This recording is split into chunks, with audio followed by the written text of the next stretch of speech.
هلا السوق اللي وصلت له اللي قريب من البيت اللي عايش فيه، هالسوق فيه يعني دكانين فاتحين، ويعني صاحبهم بكونوا أصحابهم بكونوا سوريين، بيعوا يعني خضرة، خبز، لحمة، زيتون، ويعني شغلات أكل للبيت. وهلا هون بالسوق في دكانين، يعني الفيديو اللي حطيته قبلها، الطريق اللي عم بمشي فيه هون قريب كتير. يعني هون اللفة، في حلاق فاتح سوري، حلاق سوري فاتح، وكمان يعني قريب من بيتي اللي طلعت منه شي دقيقتين 3، يعني دقيقتين مشو. في كمان حلاق سوري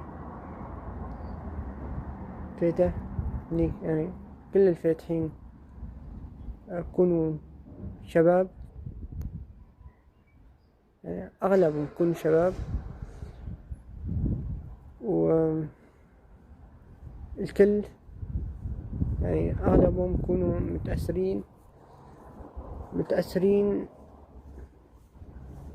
بخصوص الوضع اللي بسوريا، إنه يعني شلون هيك يعني عم بصير مع أخواتنا السوريين. هلا يعني طبعا أنا مثل ما حكيت إنه لما بنكتر نصير كتيرين، ونصير يعني كتيرين على الإنترنت، على التيك توك، اليوتيوب، وقتها راح يعني أصير أدخل على الدكاكين، و يعني إذا هن برضو أسوي فيديوهات يحكوا شوي، أو راح هلا بعد هالفيديو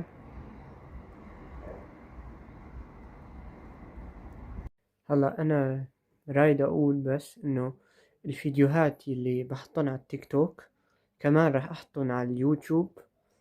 يعني على اليوتيوب بكون لون الفيديوهات نفس العنوان يلي على التيك توك. يعني إذا بحثتوا على يعني الاسم الفيديو اللي حطه على التيك توك باليوتيوب، راح كمان تلاقوه على اليوتيوب.